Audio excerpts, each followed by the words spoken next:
الله قول التي تجادلك في زوجها وتشتكي إلى الله والله يسمع تحاوركما إن الله سميع بصير الذين يظاهرون منكم من نسائهم ما هن أمهاتهم إن أمهاتهم إلا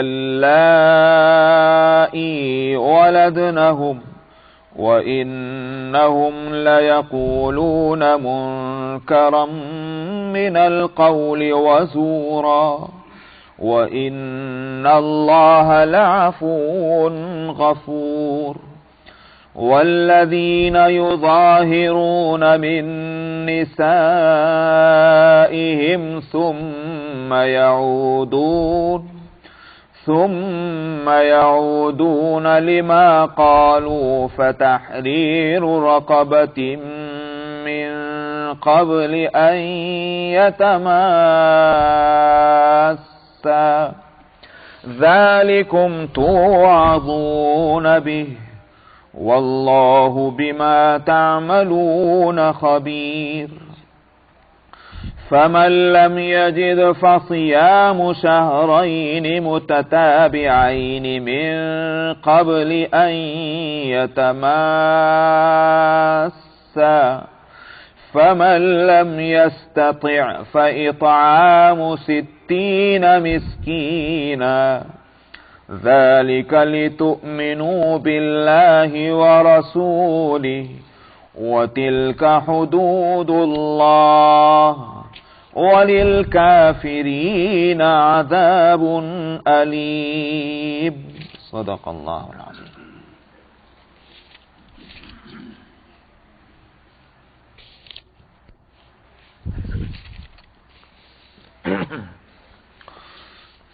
یہ سورہ المجادلہ ہے. پہلی آیت میں قد سمع اللہ قول التی تجادلوک، تجادلوک اس لفظ سے اس سورت کا نام مجادلہ بنا ہے. جدال کے معنی آتے ہیں آرگومنٹ کرنا، بحث مباحثہ کرنا، بار بار کسی چیز کو کہتے رہنا، ان سب چیزوں کے لیے لفظ جدال آتا ہے. یہ سورہ مدنی ہے اور مضمون جو شروع میں آیا ہے، جو مسئلہ درپیش ہے، اس میں غور کرنے سے یہ بات معلوم ہوتی ہے کہ یہ غزوہ احزاب جو سن 5 میں ہوا، غزوہ خندق جس کا نام بھی ہے، یہ اس کے بعد یہ سورت نازل ہوئی. اگرچہ تصریح نہیں ہے، اس کی صراحت نہیں ہے کہیں حدیث میں یا کسی اور جگہ کہ یہ کب نازل ہوئی، مگر میں نے کہا کہ یہ مسئلہ جو شروع میں آ رہا ہے، اور مسئلہ ہے دراصل زہار کا. تو زہار کی تشریح تو میں بھی کروں گا، لیکن سورہ الاحزاب جو نازل ہوئی تو سورہ الاحزاب میں اس کے لیے صرف اتنا کہا گیا کہ یہ جو تم کر رہے ہو یہ غلط کر رہے ہو زہار کے تعلق سے، لیکن اس کا حکم تفصیل کے ساتھ نہیں بتلایا. تفصیل کے ساتھ حکم یہاں آ رہا ہے. اس لیے سمجھا یہ جاتا ہے کہ سورہ احزاب جس میں بہت اجمال ہے اور اس میں تفصیل ہے، تو سورہ احزاب کے بعد یہ سورت نازل ہوئی. تو سورہ احزاب غزوہ احزاب کے بعد اتری، اس میں کوئی شک نہیں، سن 5 میں. تو اس کے بعد چاہے سن 5 میں اتری ہو یا سن 6 میں اتری ہو، قریبی مدت میں یہ سورت نازل ہوئی. جہاں تک اس سورت کے مضامین کا تعلق ہے، اس کا اس سورت کا شروع جو مسئلہ ہے اسے بعد میں بتلاؤں گا، لیکن جہاں تک عام مضامین کا تعلق ہے، اس میں جس چیز کی طرف خاص طور پر متوجہ کیا جا رہا ہے وہ یہ کہ جاہلیت کے طور و طریقے جو ہیں، یعنی قبل از اسلام جو جاہلیت کے جو شاخسانوں کے طور پر جو چیزیں معاشرے میں آ گئی ہیں، لوگ ابھی تک اسلام میں آنے کے بعد ان چیزوں کو چھوڑنے کو تیار نہیں، ابھی تک ان چیزوں کو لیے چلے جا رہے ہیں. یہ غلط ہے، خلاف ایمان ہے، خلاف اسلام ہے. یہ باتیں ان کو کلیتاً ختم کر دینا چاہیے، ان باتوں کو کہ جو جاہلیت سے متعلق ہے. ایک بات. دوسری بات یہ بھی آئی کہ کچھ لوگ آ کر کے، جن میں خاص طور پر منافقین اور مسلمانوں میں وہ لوگ کہ جو آداب اسلامی سے آشنا نہیں تھے، ابھی تک وہ اسلامی تعلیمات کے مزاج کو نہیں سمجھے تھے، جدید الاسلام، نئے اسلام والے، وہ آ کر نبی کریم صلی اللہ علیہ وسلم کے پاس مجلس میں آپ تشریف رکھتے ہیں، آنے کے بعد کان میں کچھ بات کرنا۔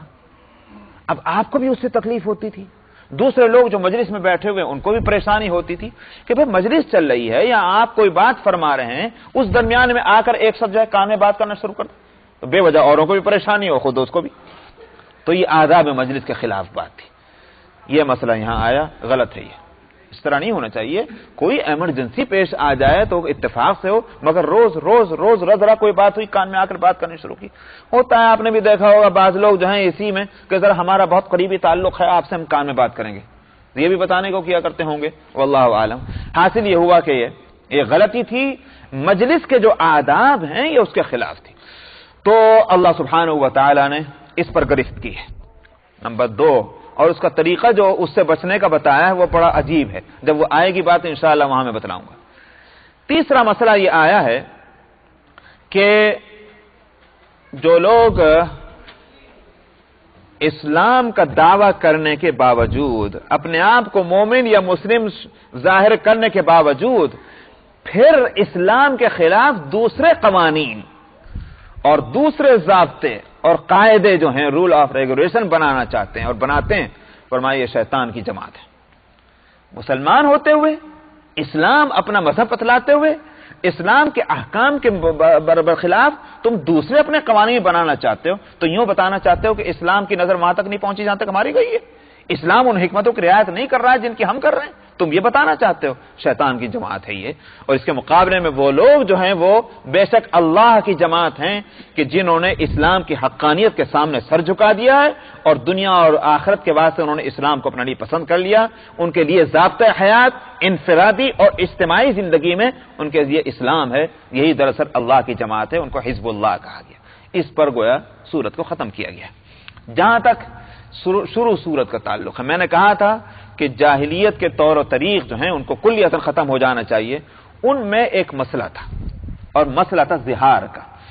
زہار اصل میں کہتے ہیں، پہلے تو یہ لفظ بنا ہے زہر سے، زہر زوئے اور چھوٹی ہے اور رے، زہر اصل کہتے ہیں کمر کو، یہ ہے زہر، یہ ہے بطن، باطن جس سے بنا، چونکہ یہ نیچے رہتا ہے اس لیے یہ بطن ہے، اور یہ اوپر ہوتا ہے اس لیے اس کو جانور کے لحاظ اعتبار سے، اسی لیے زہر اس جانور کو کہا جانے لگا تھا کہ جس جانور کو سواری کے لیے استعمال کیا جاتا ہو اس کو پھر زہر کہا جانے لگا۔ یہ سواری کا جانور ہے، یہ زہر ہے، سمجھ میں آیا؟ اس سے لفظ بنا ہے زہار۔ کیا ہوتا تھا؟ ہوتا یہ تھا کوئی شخص کسی بھی وجہ سے ناراض ہو کر، راضی ہو کر، کسی وجہ سے اپنی بیوی کو یوں کہہ دیتا تھا کہ تو ایسی ہے میرے لیے جیسے میری ماں کی کمر، جیسے میری ماں کی زہر، یہ کہا کرتا۔ اور اس کا مقصد کیا ہوتا تھا کہ بھئی اب یہ ہمیشہ میرے لیے حرام ہو گئی، اپنی ماں کے ساتھ جیسے وہ کام نہیں کر سکتا ایسے میں اپنی بیوی کے ساتھ نہیں کر سکتا۔ یہ لفظ استعمال ہوتا تھا اور اسی مقصد سے ہوتا تھا۔ اب کچھ دن اس کے بعد کیا سمجھ لیتے تھے کہ صاحب یہ ہمیشہ کے لیے حرام ہو گئی، جیسا کہ ہمیشہ کے لیے ماں حرام ہوتی ہے، یہ سمجھ لیا جاتا۔ اب ماں کو حلال کرنے کی کوئی صورت تو نہیں نا بھائی، ماں تو ماں ہے۔ اسی طرح سمجھ لیا جاتا تھا کہ اب یہ عورت جو ہے اس کے حلال ہونے کی کوئی صورت نہیں، یہ ہمیشہ کے لیے حرام ہو گئی۔ یہ تھی وہ صورت، اس کو یہاں کہا جا رہا ہے یہ غلط ہے۔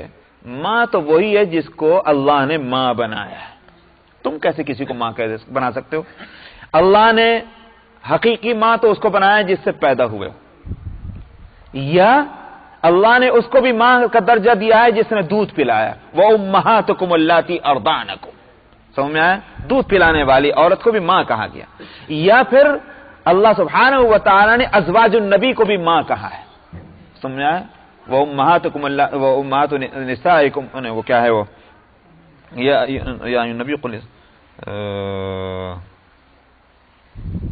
النبی اولا بالمؤمنین من انفسهم، النبی اولا بالمؤمنین من انفسهم وازواجه امہاتهم، کہ ان کی بیویاں جو ہیں نبی کی وہ اور امت کے لوگوں کی مائیں ہیں۔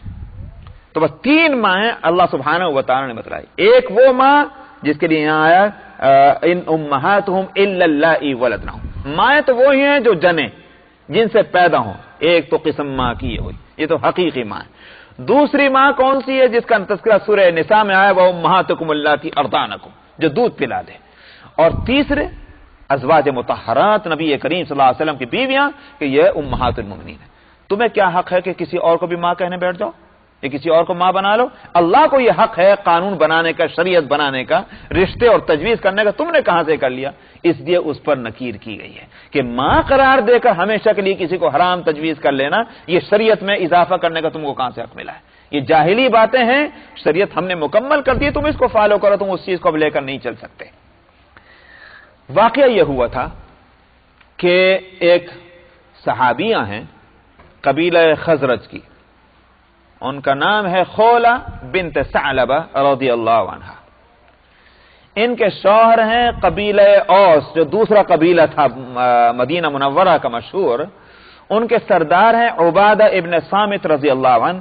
ان کے بھائی ہیں اوس ابن صامت، وہ ان کے شوہر ہیں اوس ابن صامت. ان کے بارے میں یہ ہے کہ کچھ آخر میں چل کر کے بڑھاپے میں ان کے مزاج ذرا چڑچڑاپن ہو گیا، ان میں ذرا تیزی آ گئی تھی مزاج میں، اور وہ اسلام سے پہلے بھی کئی دفعہ یہ زہار کر چکے تھے اپنی بیوی کے ساتھ. جو یہ خولہ ہیں وہی لفظ استعمال کر چکے تھے، اور اس کے بعد مسلمان ہونے کے بعد انہوں نے پھر وہ لفظ کو استعمال کیا. یہ صورت ہوئی. یہ خولہ جو ہیں یہ آئیں نبی کریم صلی اللہ علیہ وسلم کے پاس اور عرض کہ یا رسول اللہ، میرا شوہر اس سے پہلے بھی کئی دفعہ ہو چکا ہے اور پھر انہوں نے یہ صورت کی ہے، اور جاہلی جو طریقہ تھا اس کے مطابق تو میں ہمیشہ کے لیے حرام ہو چکی ہوں. لیکن میرے لیے بڑی مشکل ہے، میرے بچوں کا ساتھ ہے اور ہم دونوں جو ہے بوڑھے ہیں، تو اب ہمارے لیے بہت مشکل ہے زندگی گزارنا. میرے لیے کوئی راستہ بتائیے آپ، کس طرح سے ہو یہ؟ اگر ہمیشہ کے لیے حرام ہو چکے تو بچوں کو لے کر میں کہاں جاؤں؟ نبی کریم صلی اللہ علیہ وسلم کے تعلق سے اس سلسلے میں 3 باتیں آتی ہیں روایتوں میں. ایک تو یہ کہ آپ نے فرمایا مجھے اس سلسلے میں اللہ نے کوئی حکم نہیں دیا، یہ بھی آتا ہے. یہ بھی آتا ہے کہ آپ نے فرمایا کہ میرا خیال یہ ہے کہ تم اس پر حرام ہو گئے چکی ہو. اور ایک تیسری روایت میں یہ لفظ آتے ہیں کہ آپ نے یہ فرمایا تم ان پر حرام ہو. یہ فرق ہے بعض روایتوں. ہو سکتا ہے تینوں باتیں آپ نے فرمائی ہو ایک ہی نشست میں، لیکن یہ کہ چونکہ بار بار وہ کہہ رہے ہیں کہ بتلائیے بتلائیے، تو آپ نے ہو سکتا ہے کہ یہ بات کہ راوی نے ایک موقع پر وہ لے لیا تو اس کو نقل کیا، دوسرے موقع کا لیا تو اس کو نقل کر دیا، یہ ہو سکتا ہے. بہرحال 3 چیزیں آتی ہیں. تب یہ آیت اتری ہے جو اس کے لیے فرمایا قد سمع اللہ قول التی تجادلک فی زوجها وتشتکی الی اللہ. اللہ نے سن لیا ہے اس عورت کی بات کو جو آپ سے بار بار آ کر کے جھگڑا کرتی ہے. لفظ آیت تجادلو کا جھگڑا، حالانکہ کوئی جھگڑا نہیں تھا بلکہ بار بار پوچھنا تھا. جو آپ سے جھگڑا کرتی ہے اپنے شوہر کے معاملے میں اور اللہ سے وہ شکایت کرتی ہے، یہ کہ وہ اللہ سے اپنے مسئلے کا حل چاہتی ہے، اللہ نے سن لیا ہے. چلیے بس یہیں روک دیں، پونے ہو گیا، انشاءاللہ بقیہ حصہ آئندہ. سورہ المجادلہ آیت نمبر 1.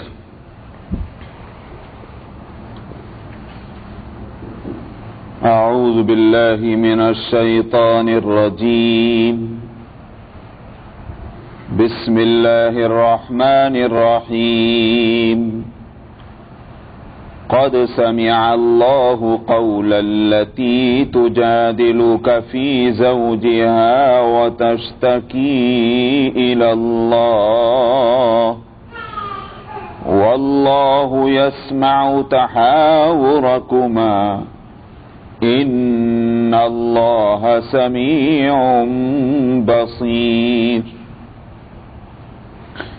الذين يظاهرون منكم من نسائهم ما هن أمهاتهم إن أمهاتهم إلا اللائي ولدنهم وَإِنَّهُمْ لَيَقُولُونَ مُنكَرًا مِنَ الْقَوْلِ وَزُورًا وَإِنَّ اللَّهَ لَعَفُوٌّ غَفُورٌ وَالَّذِينَ يُظَاهِرُونَ مِن نِّسَائِهِمْ ثُمَّ يَعُودُونَ لِمَا قَالُوا فتحرير رقبة من قبل أن يتماسا ذلكم توعظون به والله بما تعملون خبير فمن لم يجد فصيام شهرين متتابعين من قبل أن يتماسا فمن لم يستطع فإطعام 60 مسكينا ذلك لتؤمنوا بالله ورسوله وتلك حدود الله وللكافرين عذاب أليم إن الذين يحادون الله ورسوله كبتوا كما كبت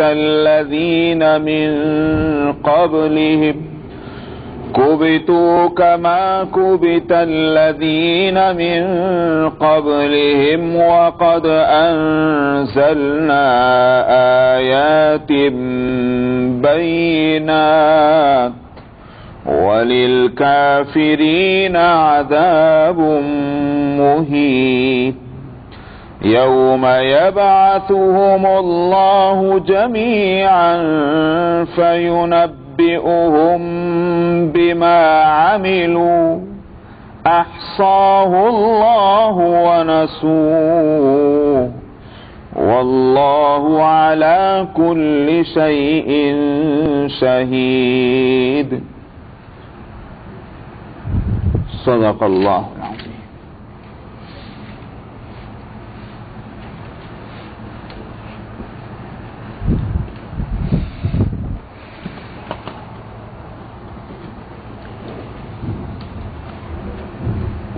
سورت میں بات آئی ہے ایک خاتون کی، خولہ بنت ثعلبہ رضی اللہ عنہا، کہ جن کے شوہر اوس ابن صامت انصاری رضی اللہ عنہ نے یہ لفظ استعمال کیا تھا کہ تو میری ماں کی کمر کی طرح ہے، انتی علیہ کا ظہری امی. یہ لفظ استعمال کیے تھے کہ تو میرے لیے ایسی ہے جیسی میری ماں کی کمر. میں نے بتلایا تھا گزشتہ ہفتے کہ یہ الفاظ دور جاہلیت میں استعمال کر لیا کرتے تھے لوگ. اگر کسی اپنی بیوی کو، کوئی شخص اپنی بیوی کو ہمیشہ کے لیے اپنے اوپر حرام کرنا چاہے تو یہ لفظ استعمال کر لیتے تھے، اور پھر سمجھتے تھے کہ جیسے ماں ہمیشہ کے لیے ایسی ہوتی ہے کہ اس سے کوئی اولاد شادی نہیں کر سکتی، ازدواجی تعلق قائم نہیں کر سکتا، ایسے ہی یہ عورت بھی ہو گئی. تو یہی لفظ اوس ابن صامت انصاری نے استعمال کیے. تو خولہ بنت ثعلبہ رضی اللہ عنہا نبی کریم صلی اللہ علیہ وسلم کی خدمت میں حاضر ہوئیں اور عرض کیا کہ میرے شوہر نے یہ الفاظ استعمال کیے، میرے لیے شرعی حکم کیا ہے؟ آپ نے فرمایا کہ میرے پاس اس بارے میں کوئی حکم اللہ کی طرف سے نہیں آیا. پھر آپ نے فرمایا ان کے بار بار اصرار سے کہ میرا خیال یہ ہے کہ تم ہمیشہ کے لیے حرام ہو چکی، لیکن ابھی یہ بات چلی رہی تھی اور وہ بار بار اس پر اصرار کر رہی تھی کہ میں نے جوانی میں پوری خدمت کی اپنے شوہر کی، اب جب کہ بڑھاپا آیا ہے میں اب کہاں اس کو چھوڑ کر جاؤں گا، میرے لیے کوئی مسئلہ ہونا چاہیے. بعض مفسرین یہ بھی لکھتے ہیں کہ انہوں نے اللہ سے بھی شکایت کی، خدا بندہ تو ہی میرے اوپر مہربانی فرما اور میرے مسئلے کو حل کر دے. تو ابھی یہ بات چل رہی تھی کہ یہ آیتیں نازل ہوئیں کہ اللہ نے سن لیا ہے اس شخص کی بات کو کہ جو آپ سے اے پیغمبر اپنے شوہر کے معاملے میں بحث کر رہی ہے اور اللہ سے بھی اس نے شکوہ کیا ہے. اللہ نے تم دونوں کی باتوں کو سن لیا ہے، اس لیے کہ اللہ سننے والے اور دیکھنے والے ہیں. سن لیا ان کی بات کو، یہ گویوں کا یہ قبول کرنے کے معنی میں، اور نہ اللہ تو سنتا ہی ہے. ان اللہ سمیع بصیر آگے خود ہی فرما دیا. سن لیا کے معنی یہ ہیں کہ اللہ نے ان کی شکایت کو قبول کیا اور یہ آیتیں نازل کر لی.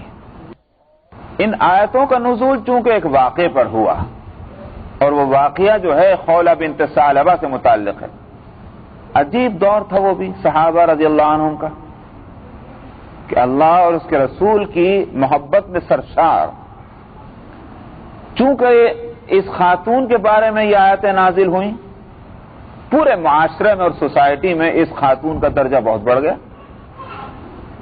چنانچہ ایک موقع پر حضرت عمر رضی اللہ عنہ اپنے دور خلافت میں صحابہ کے مجمع میں چلے جا رہے تھے، اور وہ دور وہ ہے کہ کبار صحابہ اس وقت زندہ ہیں، بڑے بڑے اونچے درجے کے صحابہ حیات. کیا ہے اس شخص کی بات کو کہ جو آپ سے اے پیغمبر اپنے شوہر کے معاملے میں بحث کر رہی ہے اور اللہ سے بھی اس نے شکوہ کیا ہے. اللہ نے تم دونوں کی باتوں کو سن لیا ہے، اس لیے کہ اللہ سننے والے اور دیکھنے والے ہیں. سن لیا ان کی بات کو، یہ گویوں کا یہ قبول کرنے کے معنی میں، اور نہ اللہ تو سنتا ہی. ان اللہ سمیع بصیر آگے خود ہی فرما دیا.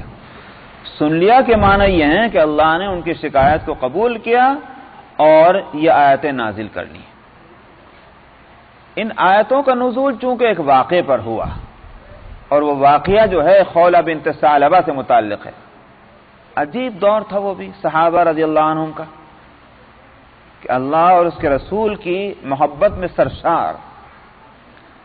چونکہ اس خاتون کے بارے میں یہ آیتیں نازل ہوئیں، پورے معاشرے میں اور سوسائٹی میں اس خاتون کا درجہ بہت بڑھ گیا. چنانچہ ایک موقع پر حضرت عمر رضی اللہ عنہ اپنے دور خلافت میں صحابہ کے مجمع میں چلے جا رہے تھے، اور وہ دور وہ ہے کہ کبار صحابہ اس وقت زندہ ہیں، بڑے بڑے اونچے درجے کے صحابہ حیات. تو اس میں وہ بھی ہیں کہ جو کسی زمانے میں قریش کے سردار کہلاتے تھے، جماعت میں ان کا ایک مرتبہ تھا، عزت تھی. ان کے ساتھ چلے جا رہے، یہ خاتون مل گئی اور انہوں نے کہا کہ مجھے تم سے بات کرنی ہے عمر. حضرت عمر رک گئے اور گردن چکائے کھڑے رہے اور ان کی بات سنتے رہے، دیر تک سنتے رہے. اس کے بعد چلے تو کسی نے کہا امیر المومنین، آپ ایک عورت کی وجہ سے اتنے لوگوں کو صحابہ کو آپ نے روکے رکھا راستے میں. فرمایا جانتے بھی یہ کون ہے؟ یہ خولہ بنت ثعلبہ ہیں، جن کے بات کو 7 آسمان کے اوپر سنا گیا. عمر کی کیا مجال کہ اس کی بات کو نہ سنے؟ قسم خدا کی اگر مجھے پوری رات بھی کھڑے رکھتی ہے، میں پوری رات کھڑے رہتا سوائے اس کے ایک نماز کے لیے اجازت لیتا. ایک اور موقع پر انہوں نے حضرت عمر کو روک کر کے یہ کہا کہ اے عمر، ایک زمانہ وہ تھا کہ تجھے لوگ عمیر کہا کرتے تھے اور تو بکریاں چرایا کرتا تھا، اونٹ چراتا تھا. پھر تجھے لوگ عمر کہنے لگے اور اب تجھے امیر المومنین کہتے ہیں. دیکھنا، رعیت کے معاملے میں اللہ سے ڈرتے رہنا.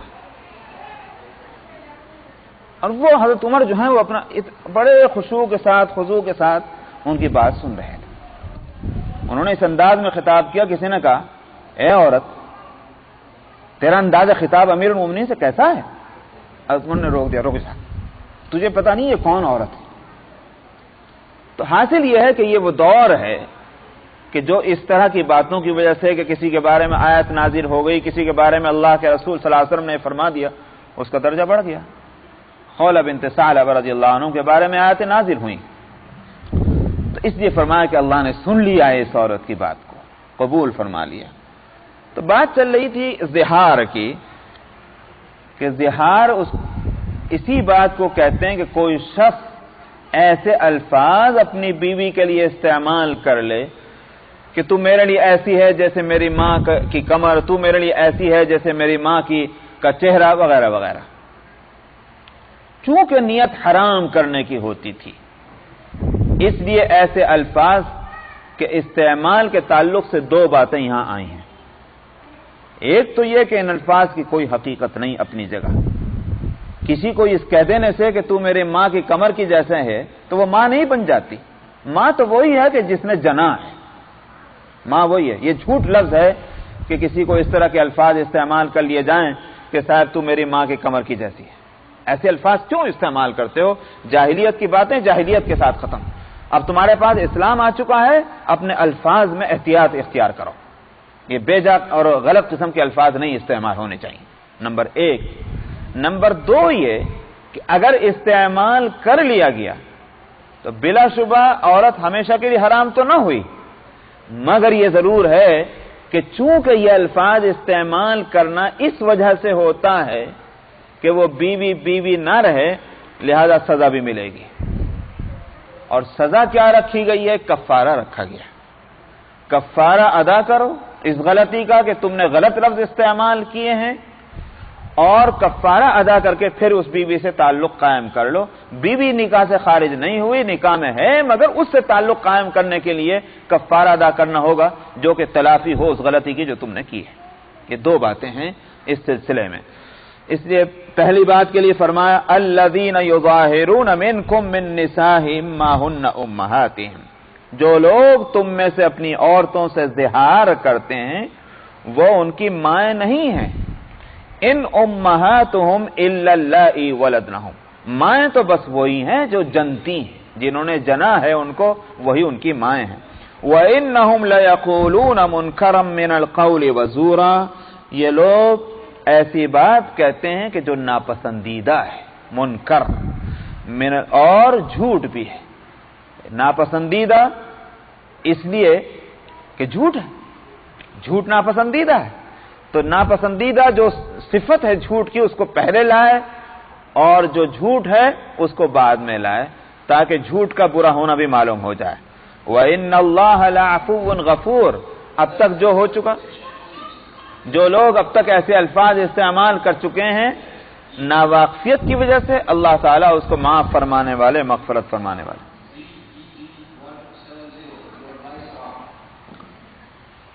تو یہ ایک بات ہو گئی، جس کا مطلب یہ ہے کہ آئندہ اس طرح کے الفاظ نہیں استعمال ہونے چاہیے، مسلمانوں کے لیے زیب نہیں دیتا ایسی غلط باتیں کہیں۔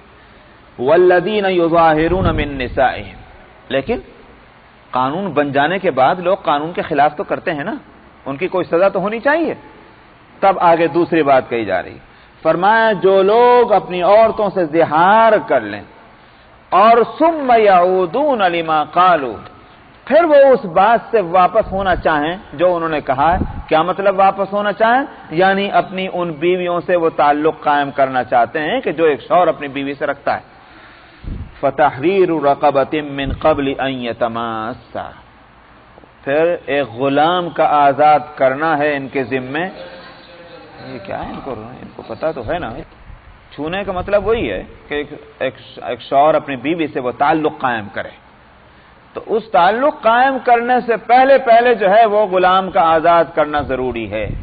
اس سے پہلے اگر اس نے وہ تعلق قائم کیا تو گناہ پر ایک اور گناہ ہو جائے گا۔ غلام تو پھر بھی آزاد کرنا ہوگا، لیکن پھر ایک اور گناہ پر ایک اور گناہ ہے۔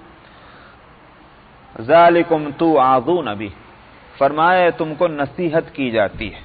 معلوم ہوا کہ یہ کفارہ جو ہے، جو سزا تجویز کی گئی، اس کی دو مصلحتیں ہیں۔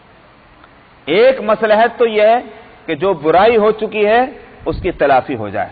اسلام کا ایک مزاج ہے، اسلامی مزاج یہ ہے کہ اگر کوئی شخص برائی کرے، اسلام یہ چاہتا ہے کہ اس برائی کا ازالہ اچھائی سے ہونا چاہیے۔ سمجھ میں آئی نہیں بات؟ ازالہ کا مطلب کیا ہوا؟ اس کا علاج، اس کا ٹریٹمنٹ، اور اس کی برائی کو ختم کرنا۔ اس کی برائی کو ختم کرنے کے لیے صورت کیا ہے؟ نیکی کر لو۔ اس نیکی میں کی پہلی نیکی یہ ہے کہ توبہ کرو اللہ سے، اور مزید اور نیکیاں کرو تو جس سے وہ برائی دور ہو جائے گی. کیوں؟ اس لیے کہ اس برائی کی جگہ تم نے نیکی کر لی، جس کو انگلش میں کہتے ہیں ریپلیسمنٹ. تو اچھائی نے آ کر برائی کی جگہ لے لی، برائی ختم ہو گئی، اچھائی آ گئی. یہ اسلام کا مزاج ہے. اور فرمایا ایک تو یہ غرض ہوئی، تو کفارہ سیئہ ہو گیا غلام کے آزاد کرنے سے. اور دوسری مصلحت کیا ہے؟ جب غلام آزاد کرو گے تو آئندہ کو یہ کام نہ کرو گے. بھئی ہم نے ایسی غلطی کی ہے کہ اللہ تعالیٰ نے بطور سزا کے غلام آزاد کروایا ہم سے، تو آئندہ وہ کام نہ کرو گے، نصیحت ہو جائے گی. اس لیے ذالکم توعظون بہ واللہ بما تعملون خبیر. اور جو تم کچھ کرتے ہو اللہ اس سے باخبر ہے. یہ مت سمجھنا کسی کو کیا پتہ چلا، میں نے ایسے الفاظ استعمال کر لیے کسی کو معلوم نہیں ہوا، چلو جو چھٹی ہو گئی. فرمایا کسی کو پتہ ہو کہ نہ ہو مگر اللہ کو معلوم ہے، اس لیے جو اس کا کفارہ ہے وہ ادا کرنا ہی پڑے گا. فمن لم یجد، جو غلام کے آزاد کرنے کی صورت جس کی یہاں نہ ہو، طاقت نہیں ہے، مال نہیں ہے، نہیں خرید سکتا غلام، یا غلامی کا سلسلہ ہی ختم ہو گیا، جیسے الحمدللہ آج ہے کہ اسلام کی تعلیمات کی برکت سے کہ اسلام نے اتنے موقع، گویا یوں کہیے کہ ایسے دروازے کھولے غلاموں کے آزادی کے کہ آہستہ آہستہ آہستہ غلام آزادی ہوتے چلے گئے. سمجھ میں آیا؟ روزے چھوٹ گئے، غلام آزاد کر لو. فلانا کام ہو گیا، غلام آزاد کر دو. زہار ہوا، غلام آزاد کر دو. اتنے موقع گویا تجویز کیے غلام کی آزادی کی، غلامی نہ رہے. اگر ایسی صورت ہو، فرمایا کہ فصیام شہرین متتابعین من قبل ان یتماسا، 2 مہینوں کے مسلسل روزے رکھنے ہیں چھونے سے پہلے. اس عورت کو مسلسل رکھنے ہیں. کسی وجہ سے اگر بیچ میں گیپ آ جائے پھر روزے شروع ہوں گے. یہ نہیں ہو سکتا کہ بھئی 15 دن رکھ لیا تھا، بیچ میں کوئی عذر پیش آ گیا، لاؤ 1.5 مہینہ اور رکھ لیں گے. نہیں، اس پر ائمہ کا اتفاق ہے. بلکہ بعض ائمہ تو یہاں تک گئے ہیں کہ رمضان بھی بیچ میں نہیں آنا چاہیے. رمضان کے روزے بھی اگر بیچ میں آ گئے، وہ جو تسلسل تھا وہ ختم ہو گیا، کنٹینیویشن نہ رہا، لہذا پھر 2 مہینے کے روزے رکھنے ہوں گے. امام ابو حنیفہ رحمۃ اللہ علیہ وہ خاص طور پر ان کا مسلک یہی ہے. دوسرے ائمہ نے کہا کہ نہیں، رمضان جو آیا وہ تو ایک قدرتی مہینہ ہے، اب اس میں اس کا کیا قصور ہے، لہذا یہ کہ وہ ہم مانیں گے کہ تسلسل ہوا ہے اس بات. تو بہرحال یہ کہ 2 مہینوں کے مسلسل روزے رکھنے ہیں. فمن لم یستطع، اگر 2 مہینوں کے روزے کی بھی طاقت نہ ہو کسی وجہ سے، فاطعام 60 مسکینا، 60 مسکینوں کو کھانا کھلانا ہے. چنانچہ اوس ابن صامت جن کا یہ قصہ ہے، ان کے ساتھ یہ مسئلہ ہوا. جب یہ آیت نازل ہوئی کہا غلام آزاد کرو. عرض کہ یا رسول اللہ میرے پاس کیا رکھا کہ میں غلام آزاد کر دوں؟ میرے پاس تو کچھ بھی نہیں، میں کہاں سے لاؤں غلام؟ فرمایا کہ پھر 60 دن کے روزے رکھو، 2 مہینوں کے.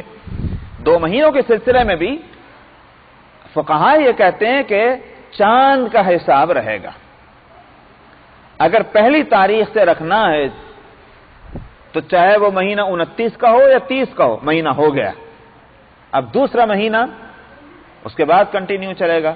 تو پہلی تاریخ سے شروع ہوگا اور دوسرا مہینہ جس تاریخ کو بھی ختم ہو رہا 29 کو یا 30 کو، 2 مہینے ہو گئے. لیکن اگر بیچ میں شروع کر رہا ہے، مثال کے طور پر 15 تاریخ سے، 10 تاریخ سے، 12 تاریخ سے، تو پھر مہینہ 30 دن کا مانا جائے گا، 29 دن کا نہیں. اس لیے کہ وہ تو حساب رہا ہی نہیں. سمجھ میں آیا نہیں یار؟ تو مہینہ ہر مہینہ 30 دن کا ہوگا، 30 دنی 60 دن کے روزے رکھنے ہوں گے. تو ان سے کہا کہ تم غلام آزاد نہیں کر سکتے، 60 دن کے روزے رکھو، یہ 2 مہینے کے. عرض کہ یا رسول اللہ میری حالت یہ ہے کہ دن میں 3 وقت نہ کھاؤں تو میری تو جان نکلنے لگتی، اتنا میں کمزور بوڑھا ہوں اور میرے بس میں نہیں ہے کہ میں روزے رکھ سکوں، میرے لیے بہت مشکل ہے. فرمایا کہ تو پھر 60 مسکینوں کو کھانا کھلاؤ. عرض کہ یا رسول اللہ میرے پاس تو کچھ ہے نہیں، آپ ہی کچھ دے دے تو میں کھا لوں گا اور کھلا بھی دوں گا. آپ کے پاس جو کچھ تھا وہ آپ نے ان کو دیا، اور صحابہ سے بھی آپ نے فرمایا کہ جو کوئی دے سکتا ہے دے دو ان کو. چنانچہ وہ ان کو دیا گیا اور انہوں نے 60 مسکینوں کو کھانا کھلا دیا. اس مسئلے میں فقہاء یہ کہتے ہیں کہ یہ بھی نہیں ہوگا کہ ایک مسکین کو 60 دن تک کھلاؤ. 60 مسکینوں کو ہی کھانا کھلانا ہے نہیں، وہ ایک مسکین کو 60 دن نہیں بلکہ ایک مسکین کو 60 مسکینوں کا کھانا ایک دم نہیں دے سکتے، یہ نہیں کر سکتے، یا تو 60 کو کھلاؤ یا ایک کو 60 دن تک کھلاؤ، یہ ہو سکتا ہے۔ ذَلِكَ لِتُؤْمِنُوا بِاللَّهِ وَرَسُولِهِ، یہ اس لیے کہ تمہارا یقین اللہ اور اس کے رسول کے ساتھ قائم رہے۔ یہاں ایمان کا میں نے ترجمہ تھوڑا سا اسی لیے بدل کر یقین کیا، اس لیے کہ یہ نہیں ہو سکتا کہ کافر ہو گئے، زہار کرنے والے کافر تھوڑی ہو گئے کہ جس کی وجہ سے کہا جائے کہ تم مومن بن جاؤ۔ حاصل یہ ہے کہ ایک مومن احکام شرعیہ پر عمل کے نتیجے میں اس کو یقین کی جو زیادتی حاصل ہوتی ہے وہ ہے وہ مقصود یہاں ذَلِكَ لِتُؤْمِنُوا بِاللَّهِ وَرَسُولِهِ، تاکہ اللہ اور اس کے رسول کے معاملے میں تمہارا یقین جو ہے وہ بڑھے۔ وَتِلْكَ حُدُودُ اللَّهِ، اور یہ اللہ کے حدود ہے۔ حدود حد کی جمع ہے، اس کے لیے ٹھیک لفظ انگلش میں اگر کوئی آ سکتا ہے وہ ہے باؤنڈری۔ باؤنڈری کیوں بنائی جاتی ہے؟ احاطہ، سمجھ میں آیا؟ وہ اس لیے بنایا جاتا ہے تاکہ اس ایریے میں کوئی ہر شخص گویا یوں کہیے کہ خواہی نہ آ جائے کرے، رکاوٹ۔ یہ ہماری پراپرٹی ہے، اس کے اندر کوئی نہ آنے پائے۔ کوئی اگر اس پراپرٹی کے اندر آئے گا تو وہ قابل تعزیر جرم ہوگا، یہ ہے اس باؤنڈری کا مطلب۔ تلک حدود اللہ، یہ اللہ کے حدود ہیں۔ کیا مطلب؟ اس کی جس نے خلاف ورزی کی اس کو معاف نہیں کیا جائے گا۔ تو جہاں احکام شرعیہ جہاں ہیں بڑے اہم، کہ جہاں اس کا امکان تھا کہ لوگ اپنے ذاتی نفع، دنیاوی نفع کی خاطر اس کے خلاف ورزی کر سکتے ہیں، وہاں اللہ تعالیٰ نے حدود کا لفظ استعمال کیا۔ مثلا وراثت کا مسئلہ ہے، قانون وراثت جو ہے اس میں بہت سی چیزیں دخل انداز ہوتی ہیں، انسان کی اپنی خواہشات، مال کسی کو نہ ملے، اپنے ہی پاس رہ جائے، یا مثال کے طور پر جس کو دینا چاہتے ہیں اس کو ملے، جس کو نہیں دینا چاہتے اس کو نہ ملے، چاہے رشتہ کیسا بھی ہو، ایسے چیزیں ہو سکتی ہیں۔ تو جہاں وراثت کے قوانین بیان کیے گئے ہیں سورہ نساء میں، وہاں بھی فرمایا تلک حدود اللہ، خوب سن لو یہ اللہ کے حدود ہیں، ان کے خلاف ورزی کو برداشت نہیں کیا جائے گا۔ ایک پینی اور ایک پیسہ بھی جو ہے وہ غلط طور پر استعمال کر لیا گیا وراثت کا تو اس کو معاف نہیں کریں گے۔ یہاں بھی لفظ حدود استعمال کیا، تلک حدود اللہ وَلِلْكَافِرِينَ عَذَابٌ عَلِيمٌ، اور کافروں کے لیے دردناک عذاب ہے۔ کیا مطلب؟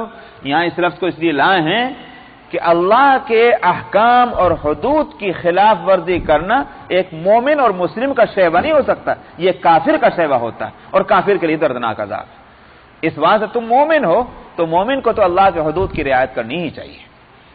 ان الذين يحادون الله ورسوله كبتوا كما كبت الذين من قبلهم، میں نے شروع میں بتلایا تھا اس سورت کو شروع کرتے وقت کہ یہ مسئلہ ایک جزئی مسئلہ تو ہے، مگر دراصل اس کے اوپر اگر آپ ہیڈنگ لگانا چاہیں تو ہیڈنگ اس مسئلے کی یہ ہے کہ جاہلیت کے مسائل کو اور رواج کو اور رسموں کو اسلام کے دائرے میں آنے کے بعد بھی مسلمان باقی رکھیں، یہ اس کو گوارا نہیں کیا جائے گا۔ یہ اللہ کے رسول سے براہ راست ٹکراؤ ہے، اس لیے کہ شریعت سے ٹکراؤ ہے۔ اگر شریعت کے قوانین کے مقابلے میں کچھ اور قوانین کو جاری کیا گیا، خوب اس لفظ کو سن لیجئے، شریعت کے جو قوانین ہیں ان قوانین کے مد مقابل اگر کچھ قوانین کو بنایا گیا، چاہے اپنی انفرادی زندگی میں یا فیملی لائف میں، عائلی زندگی میں یا اجتماعی زندگی میں، یہ شریعت سے ٹکراؤ ہے، اور شریعت سے ٹکراؤ اللہ اور اس کے رسول سے جھگڑا ہے۔ کیا مطلب ہوا اس کا؟ سیدھی بات ہے کہ بھئی ہم جو قانون بنا رہے ہیں ان جن مصلحتوں کی ہم رعایت کر رہے ہیں ان مصلحتوں کی شریعت نے رعایت نہیں کی، پھر اگر ہمارے لیے یہ کہنے کا کیا موقع ہے کہ یہ شریعت جو ہے یہ عالمی بھی ہے اور دائمی بھی ہے؟ اگر شریعت عالمی ہے، سمجھنا یونیورسل ہے اور دائمی ہے، فار ایور ہے، تو پھر وہ کون سی مصلحت ہو سکتی ہے کسی قانون کی کہ جس کی رعایت شریعت نے نہ کی ہو؟ ایک مومن ایمان کے احساس کے باوجود اگر قوانین شریعت کے خلاف کوئی قانون بناتا ہے اور وہ یہ تعویل کرتا ہے کہ ہم نے بعض ایسی مصلحتوں کی رعایت کی ہے، تو اس کا مطلب یہ ہے کہ شریعت نامکمل ہے، ناقص ہے، تو پھر اللہ اور اس کے رسول سے ٹکراؤ ہوا کہ نہ ہوا؟ اس لیے یہاں فرمایا ان الذین یحادون اللہ ورسولہ، جو لوگ کے مد مقابل آتے ہیں اللہ کے اور اس کے رسول کے، فرمایا ذلیل کر دیے جائیں گے کہ جیسے ذلیل کر دیے گئے ہیں ان سے پہلے۔ اس واسطے خوب سمجھ لیجئے، دو کشتیوں کا سوار کبھی سفر کر نہیں سکتا، اس کو ڈوبنا ہی ہے۔ شریعت ایک ہاتھ میں ہو اور دوسرے قوانین دوسرے ہاتھ میں ہو، دونوں کو ساتھ لے کر کیسے چلیں گے؟ وہ تو ذلت اور رسوائی کے سوا اور کچھ نہیں۔ عزت اسی میں ہے، یا گیر محکم گیر، ایک راستہ اختیار کر لو، آنکھ بند کر کے اس کے پیچھے چلو۔ یہی تو یوں کہیے کہ ایک آدمی کے جو اخلاق کی بلندی ہے، یہ اخلاص بہت بڑی چیز ہے۔ انسان اخلاص کے ساتھ جو کام کرے گا اس کی عزت ہوگی، بالفرض غلطی کام کیوں نہ ہو، کامیابی ہوگی اس کو دنیا میں، آخرت میں اس کو سزا مل جائے گی۔ پھر جائے کہ حق کام میں تو اگر اخلاص ہے اور پوری توجہ ہے، پورا اعتماد ہے، پوری یقین ہے، دنیا میں بھی کامیابی اور آخرت میں بھی کامیابی۔ جو ایسا نہیں، فرمایا کو بھی تو ذلیل کر دیے جائیں گے جیسے ان سے پہلے ذلیل کر دیے گئے۔ کون ذلیل ہوئے ان سے پہلے؟ یہود اور نصارہ۔ یہود کے بارے میں اللہ سبحانہ و تعالی نے کیا فرمایا؟ ضربت علیہم الذلہ، ذلت کا لفظ ہے کہ نہیں یہود کے بارے میں؟ کیوں؟ اس لیے کہ یحرفون الکلم عن مواضعہ، اپنی ذاتی مصلحتوں کی وجہ قانون شریعت کو بدلا تھا، اللہ نے ان پر ذلت کی مار دے دی۔ اب ہم چاہے کچھ بھی سمجھتے رہیں اس کا مطلب، لیکن ذلت ہے ان کے لیے مقدر میں، وہ ہمیشہ ذلیل ہی رہیں گے۔ مال اور دولت کوئی بڑی چیز نہیں، کسی کے پاس اگر مال اور دولت زیادہ ہو جائے مت سمجھیے کہ وہ عزت والا ہے۔ اگر آج یہودی جو ہیں وہ دنیا کا مال کھینچ کر کے اپنی تجاریوں میں بھر لیں، اس سے عزت تھوڑی ہوتی۔ آپ واقعہ یہ ہے کہ اگر گہرا مطالعہ کریں، دنیا میں لوگوں کے دلوں کو ٹٹولیں، تو چاہے پالیٹکس دنیا کی ان کے ہاتھ میں ہو، اس وقت کھیل رہے ہوں سیاستوں سے، لیکن ہر قوم کی نظروں میں ذلیل اگر کوئی قوم ہے تو وہ یہودی ہے۔ یہ اللہ کی مار ہے ان کے اوپر ذلت کی۔ فرمایا کو بھی تو، جیسے پہلے لوگ ذلیل کر دیے گئے اسی طرح اے مسلمانوں تم بھی ذلیل ہو جاؤ گے، اس لیے کہ جس راستے پر چلو گے وہ ذلت کا راستہ ہے، تم بھی ذلیل ہوگے۔ کو بھی تو کما کبت الذین من قبلہم وقد انزلنا آیات بینات، یہ عذر تو نہ رہا، خداوندہ تفصیل معلوم نہیں تھی، قانون معلوم نہیں تھا، قانون تو آ گیا مگر اس کے ایکسپلینیشن نہیں تھا۔ فرمایا وقد انزلنا آیات بینات، کھلی آیتیں ہم نے اتار دی، پیغمبر بھیج دیا، آیتیں اتاری، پیغمبر نے ان آیتوں کی تشریح کر دی۔ قیامت تک اب یہ کسی کا عذر نہیں سنا جائے گا مسئلہ شریعہ معلوم نہیں تھا یا وہ اس کی وضاحت نہیں ہوئی تھی، اس لیے عمل نہیں ہو سکا۔ فرمایا کہ وقد انزلنا آیات بینات، ہم نے کھلی آیتیں اتار دی، وللکافرین عذاب مہین، پھر فرماتے ہیں کافروں کے لیے ذلت آمیز عذاب ہے، یعنی قانون شریعت کے خلاف قانون بنانا یہ کافروں کا طریقہ ہے، مسلمانوں کا نہیں، اور کافروں کے واسطے ذلیل کرنے والا عذاب ہوگا۔ یوم یبعثہم اللہ جمیعا فینبئہم بما عملوا، جس دن اللہ سبحانہ و تعالی سب کو اکٹھا کرے گا، سب کو اٹھائے گا، فینبئہم بما عملوا، اور اس روز ان کو جتا دے گا ان کی حرکتوں کو، تم نے یہ کام کیا، تم نے یہ کام کیا، تم نے یہ کام کیا۔ احصاہ اللہ ونسوہ، اللہ نے ان سب کو کاؤنٹ کیا ہوا ہے، سب کو جمع کر کے رکھا ہوا ہے، اگرچہ بھول گیا، چنانچہ یہی ہوگا۔ قرآن حکیم میں سورہ کہف میں جو فرمایا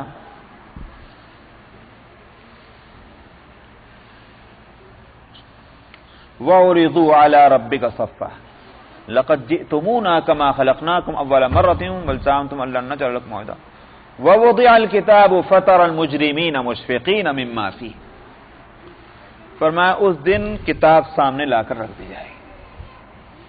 کتاب کے لیے کوئی ضروری نہیں ہے کہ اسی طرح سے بائنڈنگ کی ہوئی کوئی کتاب ہوگی، بلکہ حاصل یہ ہے کہ جیسے مختلف چیزوں کو یکجا کر دیا جائے، اب ان میں سے کوئی چیز باہر نہیں ہوتی، سمجھ میں آیا؟ آپ فائل بناتے ہیں، کیوں بناتے ہیں؟ کوئی پیپر رہ نہ جائے، ٹھیک اسی طرح اس وقت اعمال نامہ جو ہوگا وہ اس طرح سے یکجا ہو جائے گا جیسے مختلف اوراق کو، ورقوں کو ایک جگہ کر کے اور بائنڈنگ کر دی جاتی ہے. جو مقصد اس کا ہے وہ مقصد اس وقت جو بھی شکل ہوگی اعمال نامے کی وہ مقصد اس سے پورا ہو رہا ہوگا، کوئی چیز چھوٹے گی نہیں. وَوُضِعَ الْكِتَابُ، کتاب سامنے لا کر رکھ دی جائے گی. وہ کون سی کتاب ہوگی؟ کتاب اعمال. ایک تو میں نے کہا مصلحت اس لفظ کے استعمال کی الکتاب کی یہ ہے کہ جس طرح کتاب میں سارے ورق یکجا ہو جاتے ہیں، کوئی چیز چھوٹ نہیں پاتی، ایسے ہی وہاں بھی ہوگا. دوسرا ایک اور بھی اس میں نکتہ ہے کہ